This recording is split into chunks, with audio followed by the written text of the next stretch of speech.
السلام عليكم ورحمة الله وبركاته.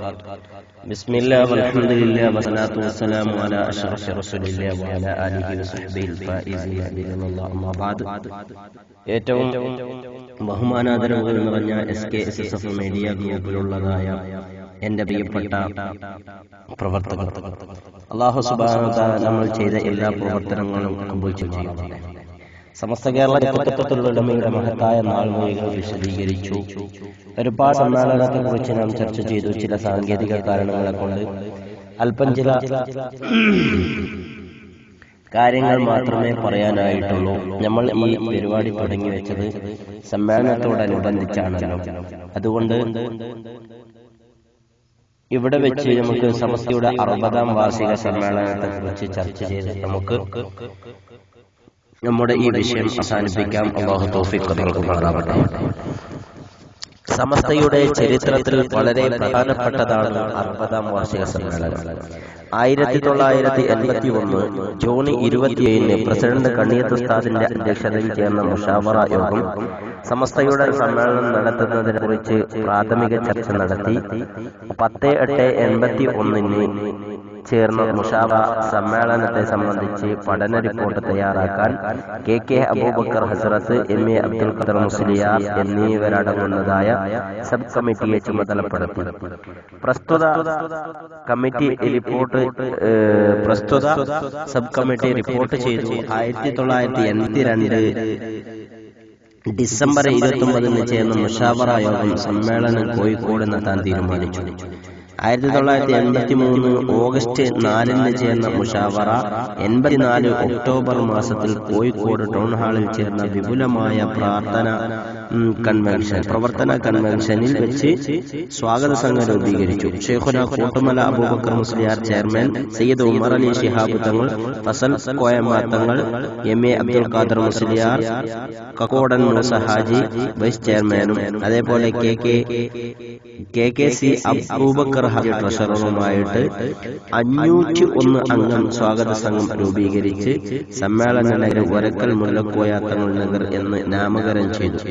സമ്മേളനം 84 മാർച്ച് 9, 10, 11 തീയതികളിൽ നടത്താൻ തീരുമാനിച്ചു. പക്ഷെ പല കാരണങ്ങളാൽ സമ്മേളനം 1984 ഫെബ്രുവരി, 85 ഫെബ്രുവരി 1, 2, 3 തീയതികളിലേക്ക് മാറ്റിവെച്ചു. വിപുലമായ പ്രവർത്തനങ്ങൾ നടന്നു. 1/2/85 ഉച്ചയ്ക്ക് 2 മണിക്ക് പുതിയങ്ങാടി ഒരിക്കൽ മുല്ലക്കോയ തങ്ങളുടെ മഖാമു സിയാറത്തോടെ 3 ദിവസം നീണ്ടുനിന്ന സമ്മേളന പരിപാടിക്ക് തുടക്കമായി. 4 കേന്ദ്രങ്ങളിലായി 11 സമ്മേളനങ്ങളാണ് 3 ദിവസം കൊണ്ട് അരങ്ങേറിയത്. 1ാം ദിവസത്തെ സമാപന സമ്മേളനം സുന്നി യുവജന സംഘ സമ്മേളനം സയ്യിദ് ഉമർ അലി ശിഹാബ് തങ്ങളും, 2ാം ദിവസത്തെ സമാപന സമ്മേളനമായ വിദ്യാഭ്യാസ ബോർഡ് സമ്മേളനം പാണക്കാട് സയ്യിദ് മുഹമ്മദ് അലി ശിഹാബ് തങ്ങളും, 3ാം ദിവസത്തെ സമ്മേളനം കണ്ണിയത്ത് ഉസ്താദിന്റെ അധ്യക്ഷതയിൽ ഷെയ്ഖുന ശംസുൽ ഉലമയും ഉദ്ഘാടനം ചെയ്തു. 20 ലക്ഷം പേരെ സമാപന സമ്മേളനത്തിൽ സംബന്ധിച്ചത്. 20 ലക്ഷം പേര്, അന്ന് സൗകര്യങ്ങളൊക്കെ കുറഞ്ഞ കാലത്ത് തന്നെ 20 ലക്ഷം പേരാണ് സമാപന സമ്മേളനത്തിൽ സംബന്ധിച്ചത് എന്നാണ് റിപ്പോർട്ട് പ്രസിദ്ധീകരിച്ചത്. 60ാം വാർഷിക സോവനേർ ശ്രദ്ധേയമായ ഒരു ബൃഹത് ഗ്രന്ഥമായിരുന്നു. ഇതാണ് മഹത്തായ 60ാം വാർഷിക സമ്മേളനം. പിന്നെ 1996 മാർച്ച് 29, 30, 31 തീയതികളിൽ കോഴിക്കോട് കടപ്പുറത്ത് ഒരക്കൽ മുല്ലക്കോയ തങ്ങളുടെ വിപുലമായി നടന്നതായ സമ്മേളനമാണ് സമസ്തയുടെ 7ാം വാർഷിക സമ്മേളനം. ഷെയ്ഖുന ശംസുൽ ഉലമ ചെയർമാനും KT മാനു മുസ്ലിയാർ കൺവീനറുമായുള്ള സ്വാഗത സംഘത്തിൽ സമ്മേളന പ്രവർത്തനങ്ങൾക്ക് നേതൃത്വം നൽകുകയും 29, 30 തീയതികളിൽ ആയിരങ്ങൾ പങ്കെടുക്കുന്ന ക്യാമ്പുകൾ സമ്മേളനത്തിന്റെ പ്രത്യേകതയായിരുന്നു. 31 കോഴിക്കോട് നഗരിൽ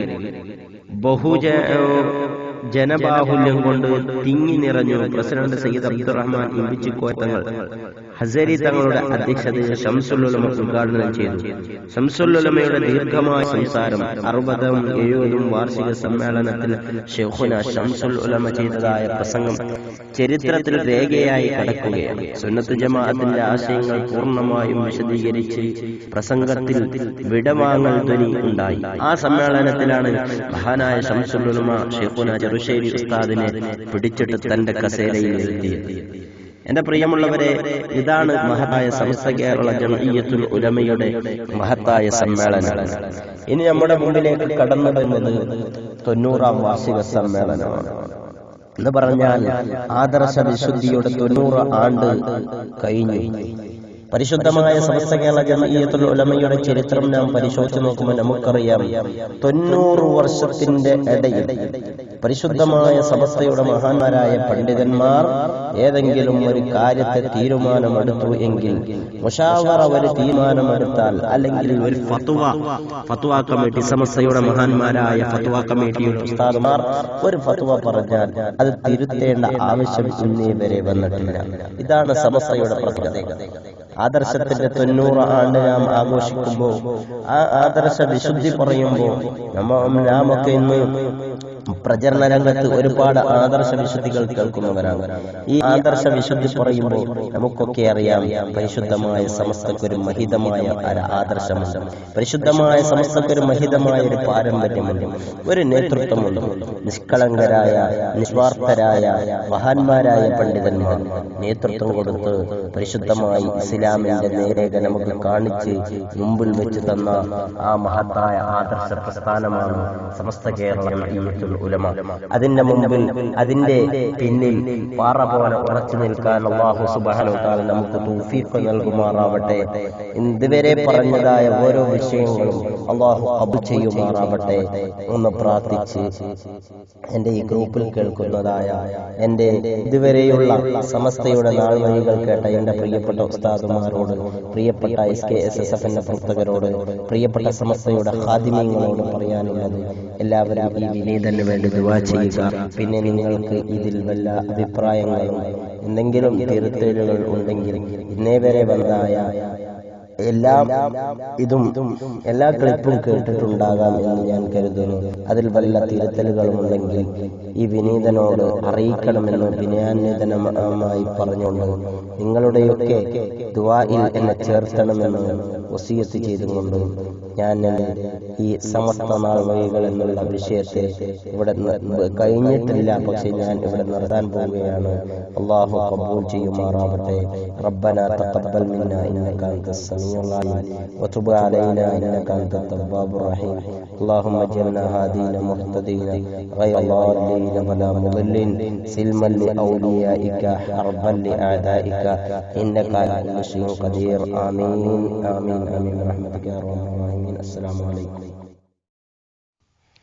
السلام عليكم ورحمة الله.